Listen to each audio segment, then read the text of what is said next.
So I guess we'll start. Hello, my name is Erin. I'm the second year of IESE MBA student, and I am here to welcome you to GMAT Club's MBA application walkthrough. It's a 6-week series covering applications to top 25 MBA programs. Every Thursday and Friday for 6 weeks, we will feature admissions experts and admission team going step by step through every aspect of the online application. Be sure to subscribe to our channel to stay updated and support us in organizing more events. I'll be your host today. In today's walkthrough, we are covering IESE Business School Universidad de Navarra in Barcelona, Spain. Together with me is Maria Wich Villa, founder of Applicant Lab. Maria has helped hundreds of people with their MBA applications. I'm so pleased to welcome you today, Maria. It's great to have you here. Now, off to you. Great. Well, thank you so much for that introduction, Erin. And I'm especially excited that you are, in fact, a current student at IESE. Am I saying that right? Is that how you guys pronounce it? Yeah, we pronounce it ESA, like the Spanish way. Okay, that's what I thought, but then I wasn't sure. My husband was joking earlier, but before I jumped on, he was like, "It looks like the word icy," Yeah, which at least in the US is like a frozen slushy sweet drink that you can get at the movie theater. He's like, I want to go to the icy school." I'm like, "Nope, sorry, buddy. It's an actual school. It's a serious school, not a frozen treat." Okay, good morning, everyone. I am the founder of Applicant Lab. So for those of you not familiar with Applicant Lab, it is an online self-guided portal of exercises and advice, which is very similar to what you might get from a traditional admissions consultant, but it costs a very, very small fraction of that price. So if you're looking for admissions advice, but you perhaps are not in the position or don't feel like spending thousands and thousands of dollars, please do check me out over there. So just to go ahead and get started, I'm sharing my window. Let me see. There we go. Okay, good. So what we are going to do today is we are going to go through the ESA application form. I have taken some notes on things that sort of stand out at me in the interest of time and also in the interest of not boring you guys. I do not go through like literally line by line because some of the boxes are pretty obvious, like what's your name? But there are a few things that did jump out at me as I went through that I thought were noteworthy. And Erin, please jump in at any point. I mean, your perspective as a current student who already completed your first year there, that's going to be huge. sure, we'll be happy to do that. So yeah, I'm super excited to have the to have you here. Okay, so let's just take off. A couple of things to note. I'm here on like the first page of the application form, and we've got the basic instructions. So a couple of things that I thought were kind of funny. So first of all, down here, it's like, we encourage you to read our website before beginning the application. And this made me chuckle when I was looking at it earlier, because I think ESA does so well in the rankings that I think sometimes people simply apply to it. They see it in the rankings and they think, oh, it's a highly ranked school, I'm just going to apply. And I get the impression that maybe the admissions committee added this line in here, like, please, no, seriously, please look at our website before you apply. Because I think they are probably getting, if I could read the tea leaves as to why they even bother to say something like this, because I think for other schools it goes without saying that you're going to look at the website before you apply, right? So I think that that's their way of saying, like, no, actually, we want you to show that you've done some research into our program and you actually know what we can offer you. So I thought that was kind of funny. But on a more pragmatic level, they are introducing a video essay. So basically what happens is that when you hit submit, you pay the fee, it says within 24 hours, you will receive a link to the Kira video platform. So for those of you who are brand spanking new to this process and you've never heard of the Kira video platform before, essentially what it is you click on it, you log in, and then it uses your webcam to record you giving answers to some pre-populated questions. So frequently, many schools will have like a question bank, and the question that you get is sort of randomly selected from either a completely random series of questions, or sometimes the questions fall into different buckets. So there might be a bucket, and that's my term, not their term. Like there might be a bucket of questions about leadership, and there might be a bucket of questions about a time you've had to overcome a conflict with other people. So the questions itself might be phrased slightly differently, but the types of questions often tend to fall into different categories. And so what happens is you click on it and it'll give you some time to practice just to make sure that your camera is working and all that stuff. And so then it'll say like, okay, you've got, click now, and it'll pop up a question, and then you will have something like, 30 seconds to think, and then it'll go, okay, go, and your recording will start, and then you have like a minute or something along those lines to record your answer. So the reason this is important is just something to be aware of, that you're not just done once you hit submit. But I thought this was interesting. You don't automatically receive the Kira video link. There are some schools in which that Kira video is actually embedded inside the application form, or it's like an automated thing. Like as soon as you hit submit, you kind of essentially instantaneously get access to Kira. I was a little concerned by the fact that they said within 24 hours you'll get the link. And it said, so therefore, we want you to submit the written application a few days ahead of the deadline just to be safe.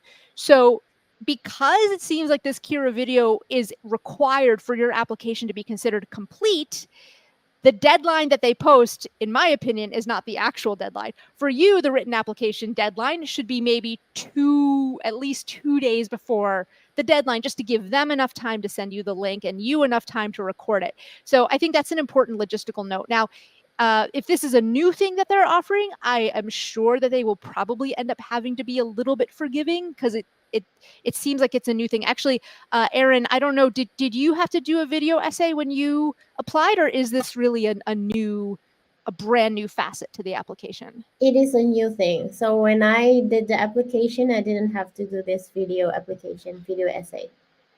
Okay, well, that is good to know. So so my sense is that because this has not been maybe perhaps super well publicized, like, hey, you need to submit. We know that the deadline is whatever, but you should probably submit a few days before.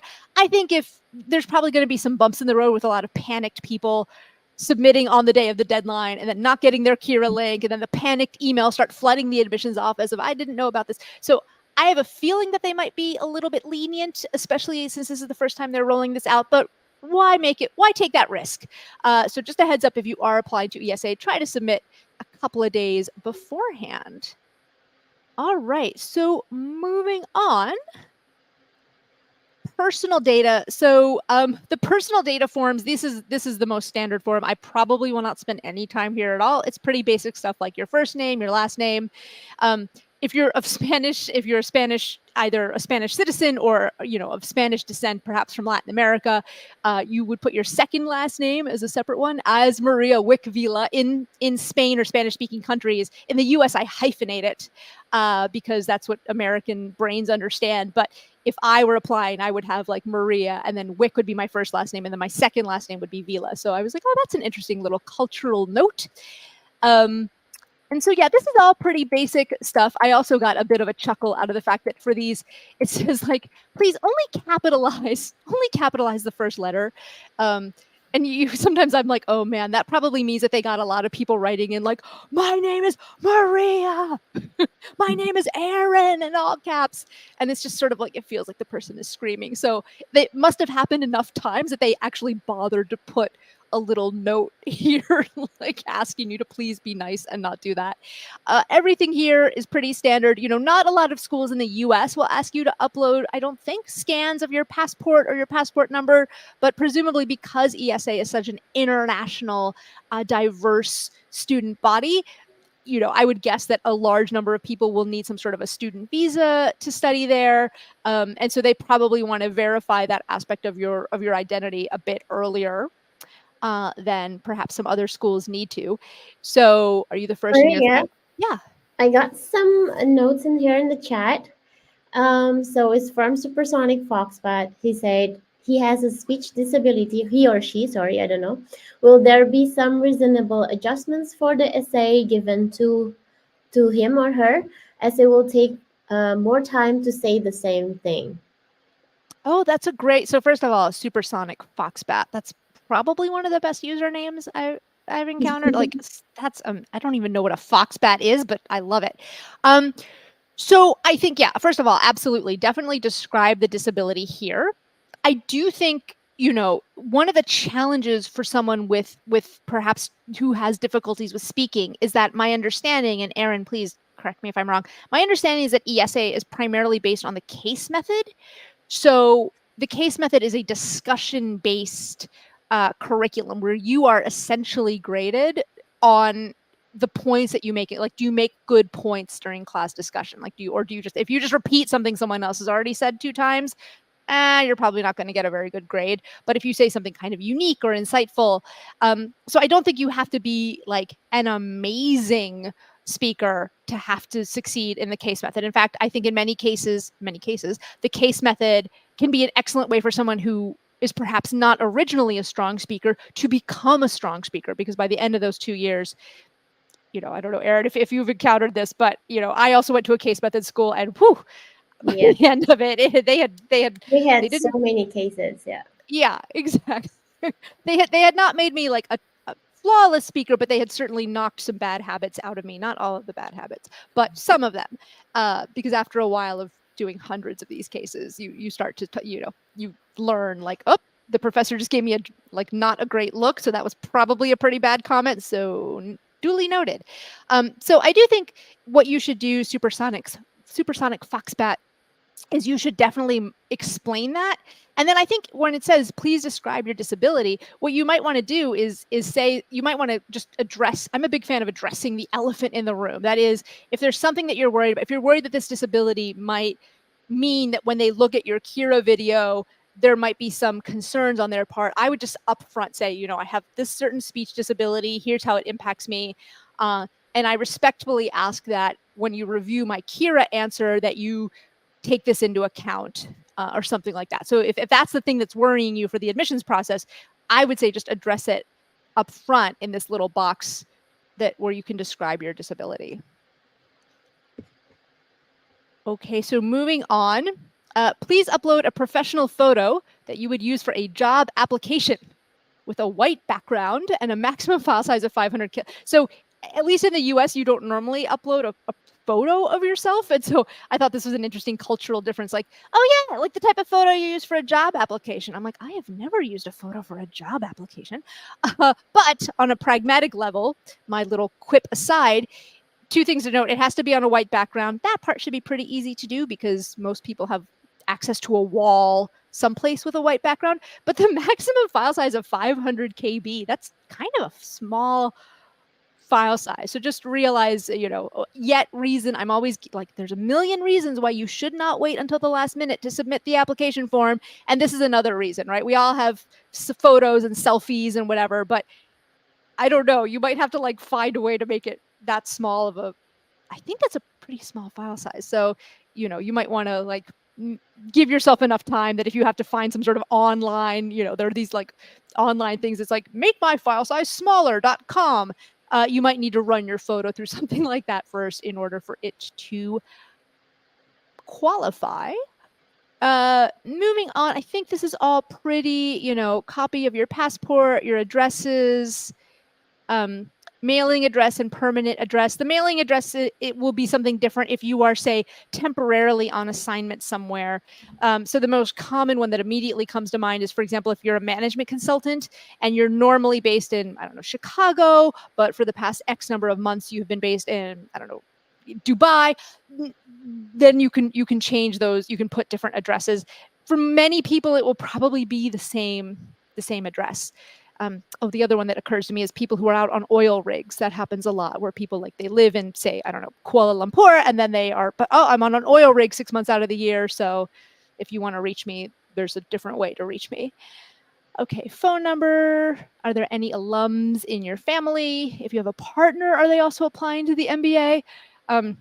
This can be useful because if you do happen to have a partner who is also applying, what can be good about that, or if they're currently a student, is that it helps the admissions office realize or think that they have a good chance of yield. In other words, if they offer you a spot and they offer your partner a spot, they know that that's going to probably increase the likelihood that you will attend if they offer you a place there. So if this does apply to you, I would fill this out because it's not going to make like a huge difference, but it sure helps, right? If I know that, oh, look, I 2 for the price of 1, I can get 2 committed students who I'm pretty sure will enroll. If I let both of them in, that increases the likelihood that both of them will enroll, which is ultimately what a lot of admissions officers want, right? To accept people who will then enroll in the program. Okay, and then if you have a spouse or partner, and how many children do you have? One thing that is interesting, just to sort of skip ahead to a future topic, they actually, on a later screen, they have a number of scholarships that you can apply to, and they have a specific scholarship for people who already have, my understanding is for people who already have children.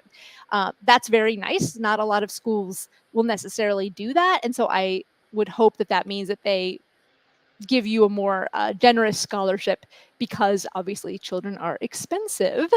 And so hopefully they would give you some more generous scholarship.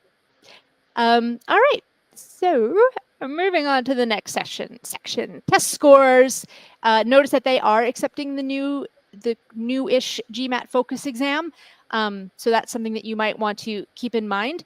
There are some schools out there who are like, we want to wait and see what happens with this new GMAT focus.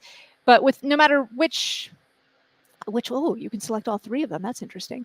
I think it's kind of overkill. Please don't select all 3. I would be very sad for you if you've taken all 3 of these tests. And as a side note, if you've taken both the GMAT and the GRE, if you've done better percentile-wise, if the test is not your strong suit, I often tell people to submit the GRE instead, because it does tend to be more, it tends to be slightly easier sometimes to do better percentile-wise on the quant section. And I have just seen anecdotally, this isn't scientific, but this is just watching admissions results come in year after year, I've seen there be more leniency or more quote unquote forgiveness for a slightly lower than average GRE score. So keep that in mind. However, if you are a very strong standardized test taker, then take the GMAT, because that does increase your chances of getting a merit-based scholarship later on. And by the way, just because you've taken the GMAT and the GRE, that doesn't mean you have to submit everything you've ever done. If you took one and you maybe really blew it and you'd prefer that they not know that about you, you have the option to not tell them. So for the score here, this is all pretty basic. What are the different sections? What did you get on the percentiles for the different sections? And then upload the score report. This is standard application 101. And then also, if you need to prove your English fluency, sometimes you don't have to. If you have attended a university where the language of instruction was primarily English, you might not need to do a test of English proficiency. So I am exempt from these tests. This also applies if you grew up in a country where English is the primary language. But so yeah, you would here report the same score. Pretty standard stuff. Moving on to education. Again, this is the very typical, upload where did you go to college? What did you study? What's the type of degree that you got? These forms are so annoying. It's just like you have to fill in the same stuff over and over again. But the one thing that I did think was interesting was that they have here, because they are such a global program and they attract students from all over the world, I like how they have, like, you can enter in your GPA, something like this, and then on a scale of what? So is it a scale of 1 to 5? Is it a scale of 0 to 10? Is it a scale of whatever? So I like that they put this here, because a lot of different countries will have different grading systems. If you apply to the US schools, they tend to be as many things American. They tend to be a little US centric. And so on a lot of those forms, it's sort of like out of a 4.0. And if you don't have that, the form freaks out and it's like, oh, I don't know, just put nothing. Now, I will say, because sometimes these grading systems can be so different. I mean, the good news is, look, the ESA admissions office is very familiar with the grading systems in a lot of these different countries. So, for example, if you have a 7.8 out of 10 from a rigorous engineering college, they might know, like, oh, that's actually really good, for example. But one of the things that I noticed overall with this application is that there aren't a ton of places for you to put things like awards or activities or things like that. So let's say you had a 7.8 out of 10, but that was like actually really, really, really good. What I would advise you to do then is on the CV, in the resume, make sure to say something like, my GPA was blah, blah, blah, and then put like a comma, top 10% of class, or ranked 2 out of 40 people, or anything like that, that then gives me that extra boost of confidence that I don't have to then like look up and be like, I don't know, is a 7 point, is that good? Is that bad? I'm not sure. Like, is that, maybe that's amazing. Maybe it's terrible. I don't know. Because a 78 percentage performance in the US system would be like not good at all. So, if you do have some sort of a,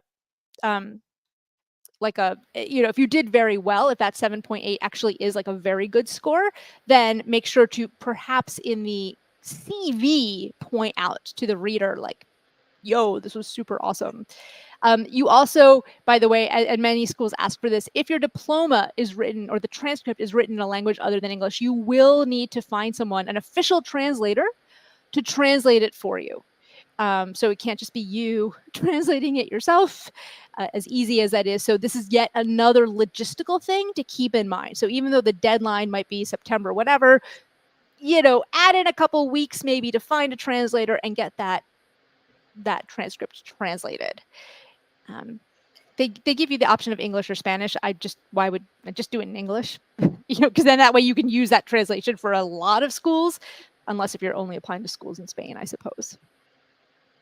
Great. I have another comment from Supersonic Foxbat. It seems very active. Yeah.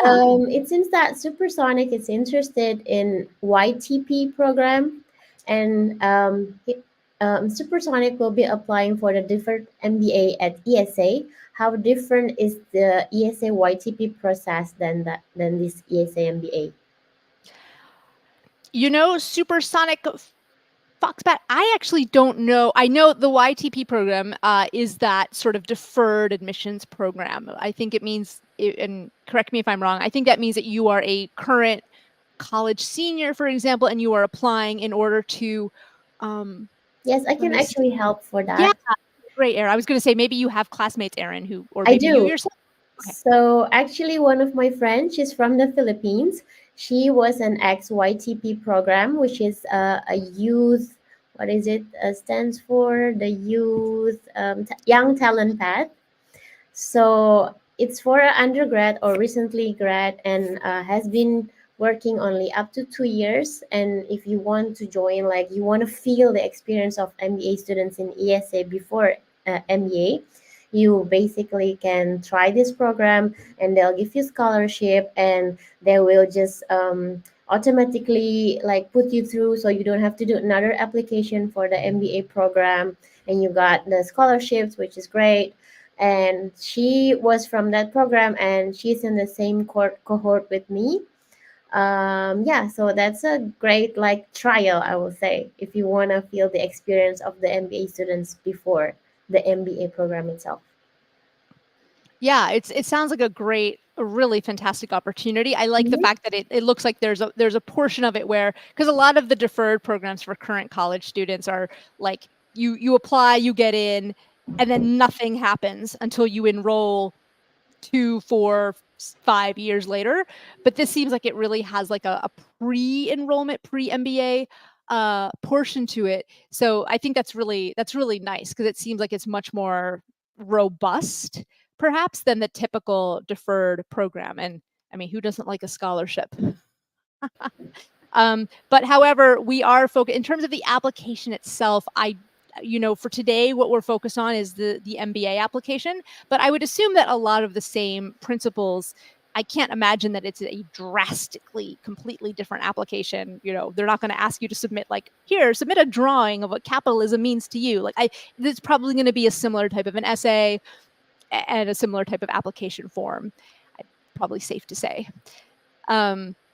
So let's see, transcripts, we already touched upon transcripts. So describe any fellowships or scholarships that you got. So this is if you, as part of an undergrad, did get some scholarships. This can be on top of putting, let's say, your class rank in the resume. This can be another way to signal to them, if you were a very strong student in undergrad, I was given the whatever scholarship which funded a certain percentage of my studies thanks to my strong academic performance. Okay, now language proficiency. This is especially important for an international school like ESA because they are going to have a very global, uh, global student body, as I'm sure Erin can talk to us a little bit about. So, obviously you're going to want to have strong command of English, but I'm assuming that a lot of the students there probably speak several languages. Erin, has that been the case? Yeah, actually, yes, because we are coming from all parts of the world. There are many Asians, Europeans, Americans, Africans. I think I cover all the continents. Yeah, Yeah, but mostly, Antarctica. yeah, many people speak Spanish for sure since it's ESA in Spain, and many of them come from Latin America as well, and many of Mm, them are multi-language speaker. So am I actually. I'm sure you are. Yeah. I and Yeah. let me ask. This is a great something that I'm curious about. For people who maybe don't speak Spanish, Uh-huh. what is the experience like for them going to a school, even though ESA's classes are taught in English, the rest of the city is not taught in English. The rest of the city is Catalan and Spanish. So, how do you know any people who maybe didn't know Spanish, and if so, how are they faring going to school there? So for sure, in academic wise, like school life, it's totally in English. So don't worry about that. But I have lots of friends also who don't speak Spanish, and it's perfectly fine as well because most of them understand English, and all the signs is easy. Like you won't get lost. It's not like I will say maybe in other countries harder because like it's written in other alphabet, but at least it's not. And some words are similar like English. So yeah, you can definitely survive without Spanish knowledge. And I think along the way, you'll for sure be able to catch some words because you hear it all the time repeatedly. So for sure, it's okay. All right, that's wonderful. And yeah, I also Barcelona is such a cosmopolitan global city that I don't think like a ton of people there. Like you can't just assume that everyone speaks English, but their chances of encountering someone at a store, at a restaurant, or so, like a waitress or something who does understand basic English is probably higher than it would be if you were in some small remote town off in the countryside. So that probably I would guess also helps. Um, Yeah, exactly. But talking about language, we have another comment here. Is an English language test score important? Um, M/I am from India and my university coursework was in English. It's from Wonder Girl 707. so Erin, I don't know if you can answer this. I'm pretty sure that if your coursework was in English, that you do not have to take the I ESA. believe, The yeah. I believe if your university, I mean, if your university was using English, then you don't have to submit any English test. And the test score, I don't think it's really important. Like, it doesn't really put the score weight to your application in general. It's just for you to check, like, whether you will understand in the program because everything will be in English, right? So I think that's the purpose of this English language test score. Right, and as you pointed out earlier, Erin, there's a lot of because it's in Spain and the main official language of Spain is Spanish. A lot of students from Latin America are probably applying to ESA, and for them, the language of instruction is usually Spanish for college. So I think for those folks, it would be particularly important to have at least some sort of a solid baseline English test score, just to, as you pointed out, to show that you're going to understand what's happening in class because it is the case discussion. Again, the case method is a discussion based curriculum. So it's not like you sit there quietly while the professor talks for an hour and then you take notes and you submit a problem set, right? That's not how the case method works. The case method is the professor in the middle and like pointing to different people in the class, and the students drive the discussion. So if somebody does not understand English, they will not do well. In fact, I met my husband in business school, and his year it's not uncommon, at least at some of the schools, if your level of English really is not good. This is back in the olden days before they had things like video video things as part of the application, so it was easier for people to sneak in with low levels of English. But he had someone in his class who was actually told to take a year off, so they kind of kicked him out for a year, and they were like, you have to go and study English, and once you get good enough, we might let you come back. And they did let the person come back. So it's just in your best interest to, if you're like, oh, I actually don't speak English that well, but maybe I can fake it. It's better to be honest, because if you do get in, but then you show up and you don't understand anything that's happening in class, you might not be allowed to stay. So just keep that in mind. But it seems I'm pretty sure that there was something where if you went to a college that was taught in English, which is what I think the question asker mentioned, I don't think you have to take the test. That's my understanding. All right, next section, work experience. Please upload your updated CV or resume, description of responsibilities, career progress, and achievement. Please limit your CV to 1 or 2 pages. 1 page is preferable. It must be in English. So whenever a school says, we're okay with a CV that goes onto 2 pages, they're just saying that to try to kind of be nice, but really there's a strong preference for just 1 page. And when I was originally coming up with my notes on what I was going to say here today, I was like going to make this big point about like, it must be 1 page. 2 pages is death. But I'm going to walk that back a little. That's normally my advice. I'll walk it back a teeny bit, only because as I went through the rest of the application and I realized they don't have a ton of extra sections in the application form for you to talk about things like your extracurricular involvement, awards that you've gotten, things like that other application forms do let you do. I thought, well, so then if the resume is the only place they can really convey some of that stuff, then maybe the resume might bleed over onto a second page. But if you are going to bleed over onto a second page, it's still not preferable. I still think a 1-page resume is always the way to go. But if it does bleed over, just don't take up the 2 full pages. Maybe have it go down like a quarter or a third of that second page. But this is, I am almost always like very adamant it must be 1 page. But again, I was like, well, but then where else you going to put some of this information about yourself? So the CV you end up submitting to ESA might be slightly different than one that you submit to other schools, just because it feels like the CV is going to carry more of the weight of that burden of the burden of proof about your background. Moving on, please share your LinkedIn URL. And what this means is, in addition to actually submitting the application, make sure that your LinkedIn profile is up to date and actually has information in it that is useful, as opposed to simply where you have worked and what your job titles are, because frequently that alone doesn't tell me anything. If it just says like, oh, I'm an analyst at such and such company, so maybe take the time. The good news is they probably will not click on your LinkedIn URL the day that you submit. So you can submit first, I guess, and then like after you submit, like go and update your LinkedIn. But just realize that they are explicitly asking for it. So there's a pretty good chance they're going to click on it. So it's in your best interest to have that LinkedIn profile nice and professional, and also explaining what you do in order to be useful. All right, moving on to work experience. How many months of post-university work experience will you have upon enrolling? This is kind of fun. I had fun this morning. It's like it automatically calculates for you, like, ooh, look at this. It's how many it translates it into years, which I was like, oh, this is fun.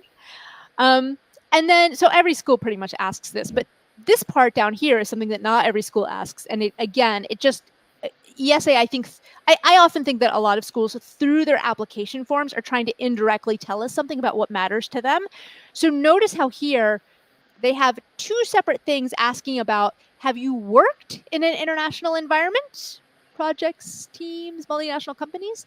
And how long was that? And please tell us a little bit more about that. And then also, have you worked, studied, or lived in a different country other than your country of origin?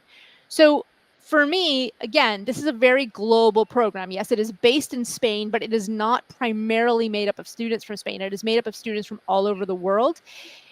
And why is this important? Well, it's important to show that you have some sort of global experience because A, that way I'm comfortable knowing that if I let you onto my campus, that you are going to be able to get along with your very diverse classmates. And B, because I think that recruiters come to ESA looking for talent that has had these diverse experiences. So in order to fulfill both the short-term cultural requirements of the campus community, but also the longer term requirements of the recruiters who come to campus, ESA is really signaling like, you know, I think what they will do, like, for example, it's common for some people to perhaps maybe they haven't worked overseas, but they are based in one country, but they work with clients overseas. For me, I think that would be and Aaron, I would love your take on this in a second. Like, that would be kind of the minimum type of experience that you would need to have in order to show them like, hey, I've got this global mindset. I can work with people from different cultures. I'm not just going to show up and like make everyone hate me the first week because I'm going to be talking about how my culture is the best culture and everyone else's culture is terrible, or some sort of exaggerated nightmare scenario like that. So Erin, have you seen a lot of your classmates, like, do a lot of them have this international work experience? I would say mostly yes. Like for example, they are Italian, but they lived in I don't know Canada, America, or they're like African. They lived in Asia, in Dubai, or somewhere else. So most of them, yes, I will say have international experience. So keep that in mind if you are an applicant, because if you have only lived in your country and worked in your country and never had to work with other people, you might want to try to either, in your application essay, which we'll get to in a second, you might want to say like, look, I don't have a lot of international experience, but that's exactly why ESA appeals to me, right? Again, addressing the elephant in the room. But I would say realistically realize that it might be a bit of a barrier to you getting accepted, right? If someone with a very identical, nearly identical profile to you applies, but they have worked with clients overseas or a globally distributed team where like, oh, I've got a coworker in Norway and another coworker in Johannesburg, right? That person might have a bit of an edge. So you might want to think about that when you're prioritizing your list of schools to apply to. I got a comment in here again, Maria. Yeah. By international experience, will working in, say, part time in a non-profit virtually with people across the world qualify? Does that qualify? I mean, sure. I think it's better than nothing. I think obviously the ideal would be something that is more your full-time job. However, anything that any evidence that you have, and I'd love your take on this as well, Aaron. Like, in my opinion, any evidence you have that you can get along with people from different backgrounds is good evidence to put. Actually, let me ask you, Aaron, are there any classmates that you have who had basically zero international experience, but who maybe did have some international experience through a nonprofit Mm, activity? yeah, I remember. I have some as well who didn't really work internationally or lived abroad, but for sure, for example, they're working in government sector and they are interacting with international like clients or partners. So that actually counts as well, as you said. Yeah. So any like relation, any contacts with the international world, I believe it's counted. Yeah, so go ahead and put it. Why wouldn't you? Mhm. And I have another one from Swapnil Tripathi. Hi, thanks a lot for doing this. In terms of work X, does it matter to the school? First, what company or role am I currently in? And second, how many times I have a switch in my career? So I don't, about ESAs specifically, I don't know if they are any different from other business schools, but I will say in general, the the more, if you do have some sort of a job that is considered elite, it doesn't have to be an elite company. You mentioned a second ago, Aaron, as someone who was working in government. I know in some countries, getting a job in government is itself very difficult. So as long as it can help if your employer is one that is known for being difficult to get into. Because if you think of it from their perspective, the fact that you've already passed some sort of someone has already sort of given a rubber stamp of approval to you as a worker. Um, that it certainly helps, right? If you know that someone had a job offer at, I don't know, if someone was working at, say, Exxon or some company that is very well regarded, then at least it helps me think like, okay, like they got this job to begin with, so they must have impressed someone at some point, and they were working there for at least a little while, so they must have been good at what they did. So I think it definitely helps. However, I don't think it's necessarily a requirement, because some people have worked at smaller companies. The benefit of working for, say, a smaller company or a family business, perhaps, is that the smaller the organization is, you can be a big fish in a small pond, as they say. So you might be able to have a lot more impact. You might have gotten a lot more responsibility at a smaller company than you would have gotten at a larger company. So in that case, then you want to focus on what that impact has been, and how, like, maybe you are leading a team at a younger age than you would have been. At some companies, they are very regimented about, like, you will not get a direct report until you have been here for X number of years, and this is the circle of life, and this is exactly how we do things. At a smaller company, it might be a lot looser, right? It might be like, well, it's all hands on deck, and here, you take charge of this project. We need someone to take charge of it. And so it's not necessarily like, there can be opportunities for people from either background to really show that they are a high potential individual. And then the second question around lots of job changes, 15-20 years ago, it would have been a red flag if someone changed jobs a lot, because the older version of the world was like, okay, if the idea is that you stay with a job for at least 2 years, and if you leave a job prior to 2 years, that means either your company didn't like you and they asked you to leave, which is not great, or maybe you're someone who is not very loyal, or like, oh, the job suddenly got hard and I don't want to do it anymore, so I'm out of here, right? Which is also not great. However, I still think that in general that counts. I mean, it depends. When you say someone who's had a lot of jobs, it depends. Like, are you switching every 6 months you change jobs, or has it been a couple of jobs here or there? I think it's okay to have, for example, a job that you had for a short amount of time, because it's like, oh, we've all made mistakes where you join a company and the day you get there, you're like, these are not the people I interviewed with. Where did you put them? Right? So if you were at one company where it didn't work out and it was a short-term thing, I think that's fine. Where I would get concerned is if it's a pattern of like 8 months, 6 months, 9 months here and there, because then it makes me question, like, is this someone who the companies are like, look, this isn't really working out. Could you please maybe find something else?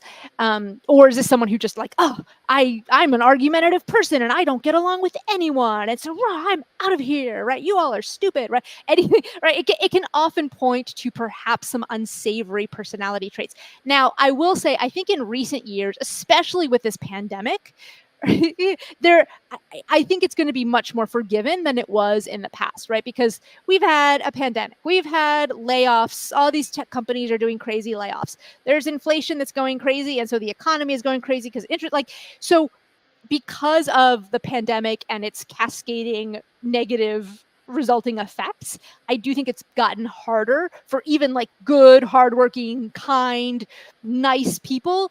Even people like that are, I think, finding themselves perhaps losing their jobs or getting unemployed. So I do think it's more forgiven, but it also depends, like, I mean, just how bad are we talking? So hopefully that I've given some reasons why it could be seen as negative, but also allayed your fears that it is. I think recently, in the past couple of years, it's not as judgmental. Just to add, Swapnil said, for the context, I am a consultant in Big Four, so that's why. Oh, so if you've been a consultant at so Swapnil, are you saying you've switched jobs because you've had lots of different client assignments? Or you started at Big Four, one Big Four, and then you went to another Big Four a year later, and then another. I don't know. Swapnil, can you confirm? Because if it's been Big Four, but it's 1 year at each of the Big Four, and I'm 4 years in, that might be seen as like, oh, is this someone who lacks stick-to-itiveness? But if it's simply, I have lots of different clients, well, that's the job. That's what consulting is. So that would not be a problem at all. Mm-hmm. So while Swapnil is typing that in, they moving on, they have you enter in your employer information. This is all very standard stuff, right? Tell us about the company, when did you start, what was your salary, what was your functional area. I never like these. Sometimes these drop downs are, you're like, this is so random, like healthcare provider. So like you're a doctor or a nurse or a dentist. There's some random ones here that sometimes don't always fit what you do, which is why there's always other the number of employees at the company, how many employees reported directly to you. So this is an important one because I think directly reported to you is different from supervising. So if you have informally manage teams, like let's say like, oh, there's a big group project and well, I'm the one who always kind of ends up being the person that runs it all. That's not quite the same thing as having a direct report. There's a very formal definition to a direct report, and that is if I then call the company and say, okay, like let's say I am applying and I say I have 2 direct reports, that means that I, Maria, in the org chart am the direct boss of these 2 people.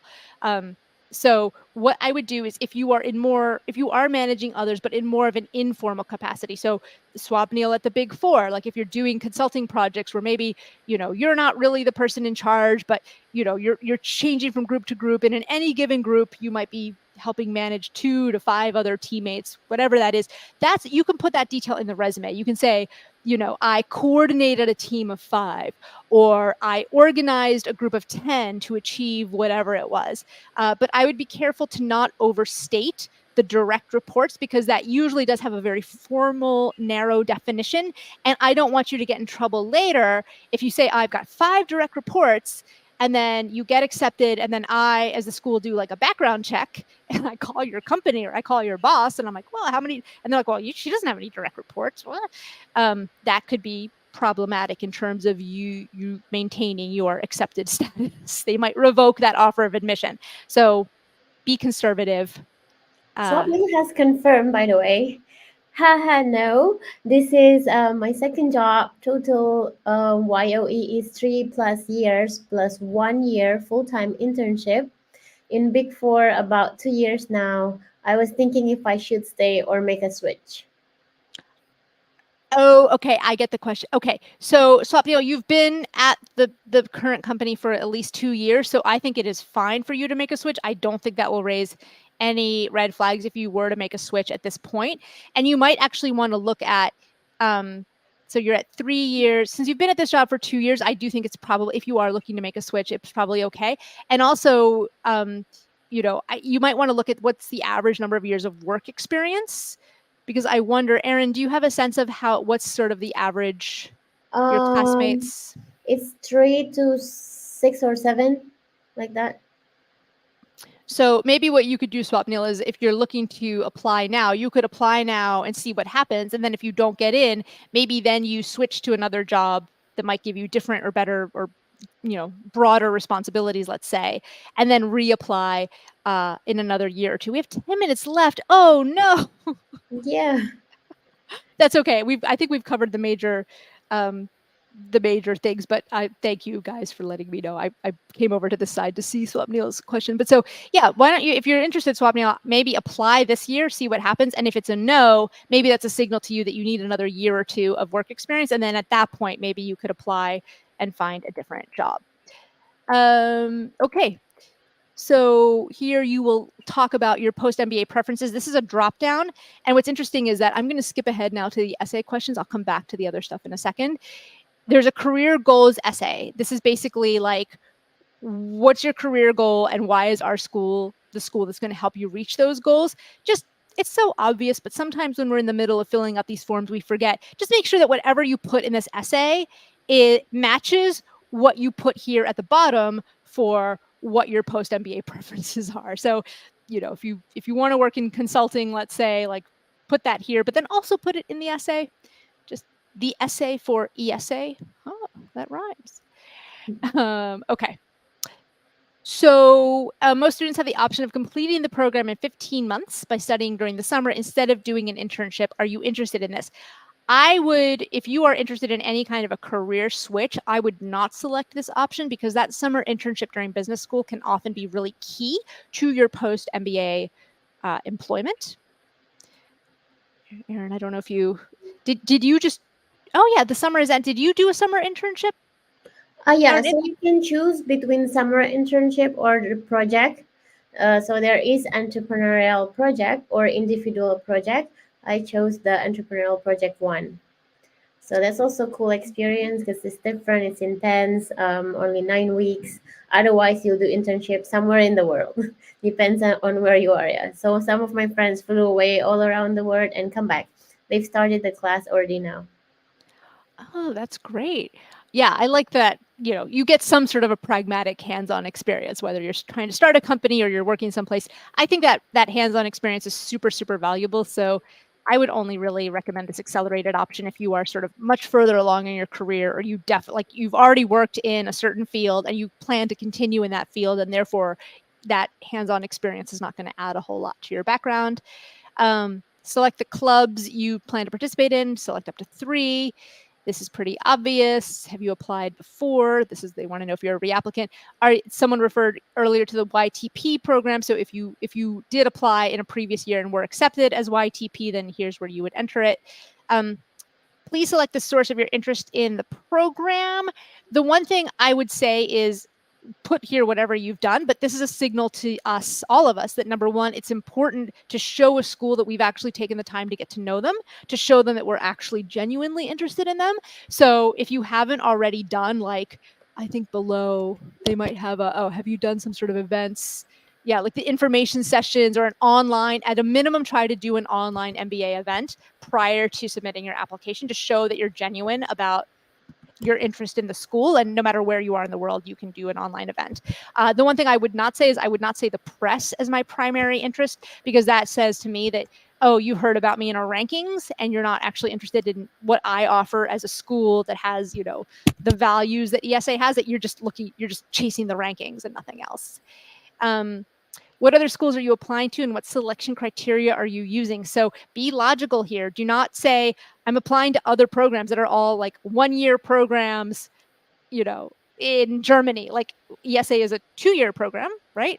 And it's in Spain. So if you're going to mention other schools here, mention schools that are somewhat similar, because if you mention like a bunch of different random schools, it might look like you're not very focused or not very deliberate in the choices that you're making.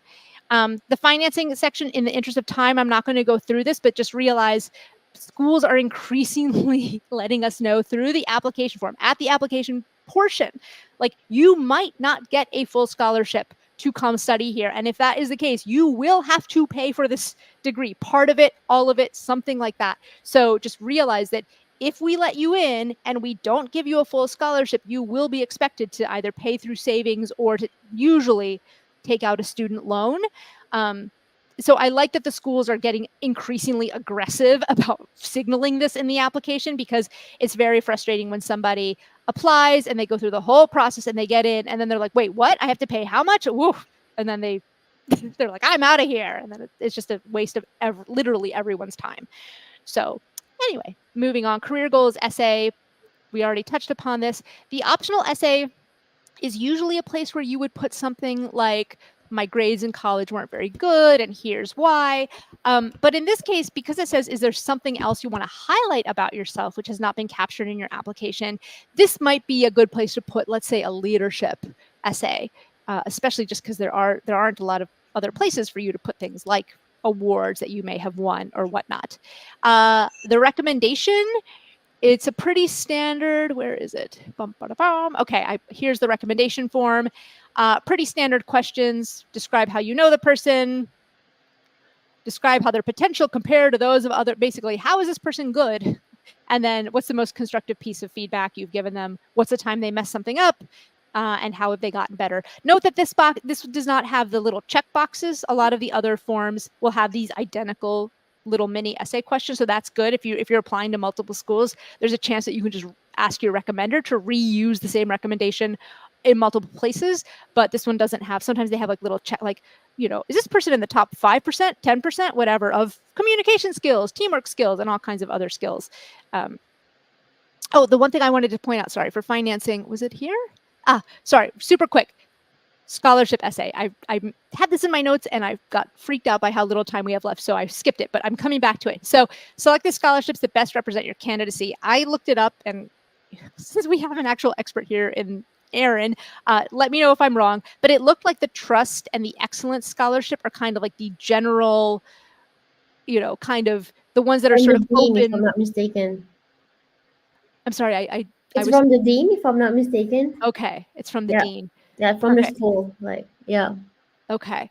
So yeah, it looks, when I looked at the criteria, there's a whole separate page over here that lists all of them. Yeah. So it looks like these are kind of the two that are the general, like people who are strong candidates, people who are, have excellent professional experience. So these are like the generic ones. So I think pretty much everyone should select these first two. And then for the others, obviously don't select them if they don't apply to you. The family scholarship was a head scratcher for me, and then I looked it up, and this was the one where it was like, oh, if you have a family. I thought that was kind of interesting. So yeah, so make sure that you don't select something that you are don't select something that you are not actually eligible for, because that'll be a little embarrassing. Please don't select all of the boxes, because literally no person is going to have all of the boxes. And then for the legal notes, one thing that stood out for me here was that they have here, I intend to be a member of the class which is starting in September of 2024. I suspect that they put this here as a part of something you have to certify, because sometimes what people do is they'll apply to a bunch of schools, they'll get into one, and then they'll think, well, maybe if I reapply to other schools next year, I might get into other schools, but I don't want to give up this acceptance that I have. So I'm going to ask for a deferral.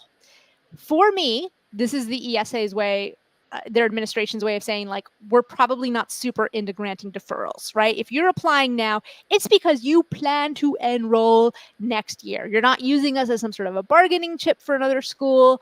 We're not going to play that game with you. And schools are increasingly wising up to that sort of game that sometimes applicants are playing. So just realize that if you apply and you get in, this to me says that they will not be super open to just like, oh, you want to defer a year? Sure, go for it. Take your time. There's no hurry, right? So that was my take on this. And I thought, and there was something here of like, everything you submit is the property of ESA and will not be returned. I think that's like a GDRP. I know the EU has like different internet rules. We should wrap up in less Yeah, than 3 minutes. that's And it. We're there's one done. That was interesting everything. question here. Yeah. If you can see it, quitting your current job to prepare for the MBA, will that be frowned upon? Yes, I think it is. Personally, I cannot speak if the schools in Europe have a different view of this. They might, but at least for the US programs, I mean, everyone else is applying while working full time. They're working full time and balancing the GMAT. They're working full time and balancing the essay question. So if you happen to be unemployed for some other reason and you apply, that's different. But I would not advise quitting your job, because first of all, it gives you a bit of an unfair advantage, right? If everyone else is working 80 hours a week and you're like, oh, I don't have to work at all, I have all this extra time to study for the GMAT, that's not very fair. But also, most importantly, if we think about those future corporate recruiters, the less work experience you have, the less sort of valuable or interesting you might be to those future recruiters. So I do not personally advocate quitting your job to prepare. I do think it's frowned upon. I know that in places like India, if you're taking that civil service exam, people will quit their jobs and do that. That's not the case here, in my opinion. Okay. So do we have more time, or there's one more here if we still have time? So 9+ years work. I think it's better to take the executive MBA, right? Because that's I have a friend who is like that. Yeah, Erin, do you have a lot of classmates who are at the 9+ year? Yeah, she's like 7 years, and then she's doing the executive MBA. Yeah. Yeah, Wow. So with only 7 years, she's doing the executive MBA. or That's more. Actually, I don't exactly remember like the right. years. Yeah. Yeah. Mm-hmm. Yeah. One of the things that I wanted to point out super quick with the 5 seconds we have left is that when you go to, where is it? When you're at the admissions page, they actually have, if we zoom in here, before you apply, they have this button here called feedback on profile. So someone like you, Anushmita, this might be you might want to take advantage of that and just reach out to them before you even bother with the whole application and just ask them, right? Like, here's my profile. What do you think? And they might come back to you and say, like, you know what? You're more of an executive person. So that's really nice when that school offers that. So yeah, if you liked this session, please give a thumbs up, because that helps the algorithm give us some love, and we need that algorithm juice to keep us going. And if you happen to like how I explain things and how I break things down, Applicant Lab is a bunch of videos of me doing that for pretty much the entire everything in the application. So please do check out Applicant Lab if you get a chance. And I think we are about to wrap up. So Erin, thank you so much for your help. Your insights today were really super valuable. Thank So you thank so you. much, Maria. Pleasure to help. Great. Well, best wishes to everyone out there. And if we missed your question, put it in the comments, because we might come back later to check the comments from time to time. But otherwise, aside from that, best of luck, everyone, with your admissions process. All right. Great.